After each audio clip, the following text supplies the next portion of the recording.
মানুষের শরীর নিয়ে বিজ্ঞানের প্রথম থেকে নানান পরীক্ষা নিরীক্ষা চলছে। পৃথিবীর অন্য সকল প্রাণীর থেকে আমরা উন্নত। কম্পিউটারের থেকেও আমাদের মস্তিষ্ক বেশি তাড়াতাড়ি কাজ করে। এই মস্তিষ্ক জগতের নানা উদ্ভাবনের পেছনে রয়েছে। অন্য সব প্রাণীদের থেকে শারীরিকভাবে ও মানসিকভাবে আমরা বেশি উন্নত। আমরা খাবারের স্বাদ বুঝতে পারি, পরিস্থিতি অনুযায়ী নিজেকে পাল্টে ফেলতে পারি, সঠিক জায়গায় নিজের বুদ্ধিমত্তা প্রয়োগ করে বেরিয়ে আসতে পারি। তবে এমনও কিছু জিনিস আছে যা নিয়ে গবেষণা এখনো জারি রয়েছে। চলো ভিডিওটা দেখে আসি। মস্তিষ্ক। টিভি দেখার সময় মানুষের মস্তিষ্ক যতটা সচল থাকে, ঘুমানোর সময় মানুষের মস্তিষ্ক তার থেকে বেশি সচল থাকে। সত্যি কথা বলা অবশ্যই একটি ভালো অভ্যাস। তবে আপনি কি জানেন, যারা সত্যি কথা বলে মৃত্যুকদের চেয়ে তারা অনেক বেশি মানসিক ও শারীরিকভাবে সুস্বাস্থ্যের অধিকারী হন। Pika syndrome. কিছু মানুষ খাবার নয় এমনও কিছু জিনিস খেতে উদ্যত হন, যেমন লোহা, চক, মাটি, কাঠ ইত্যাদি।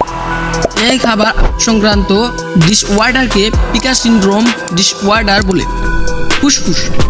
প্রতিদিন 20 লক্ষ লিটার বায়ু আমাদের ফুসফুসে ঢুকছে আর বেরোচ্ছে। ফুসফুসের ভিতরের দেওয়াল এতটাই বড় যে একটা টেনিস কোর্টের অর্ধেকের সমান। চামড়ার ক্যান্সার। ধূমপান করে ফুসফুসের ক্যান্সারের চেয়েও মানুষ বেশি ক্যান্সার আক্রান্ত হয় রোদে চামড়ায় ট্যান করে।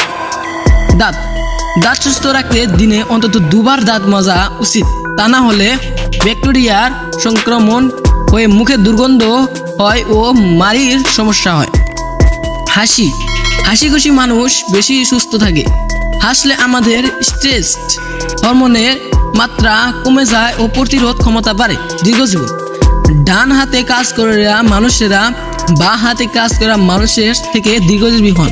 এছাড়া অনেকে অবগত নন, সকালে আমাদের উচ্চতায় 1 সেন্টিমিটার বেশি থাকে, রাতে তা আবার কমে যায়। ওয়ার্কআউট। জিমনেসিয়াম শব্দটি গ্রিক থেকে এসেছে। জিমনাসিয়াম থেকে এই শব্দটি উদ্ভাবন হয়েছে, যার অর্থ উলঙ্গ হয়ে কসরত করা। জানেন কি, টিভি দেখার থেকে ঘুমালে আমাদের বেশি ক্যালোরি খরচ হয়। মৃত্যুর 3 দিন পর খাবার পচনকারী এনজাইমগুলো আমাদের গোটা শরীর ক্ষয় করতে শুরু করে।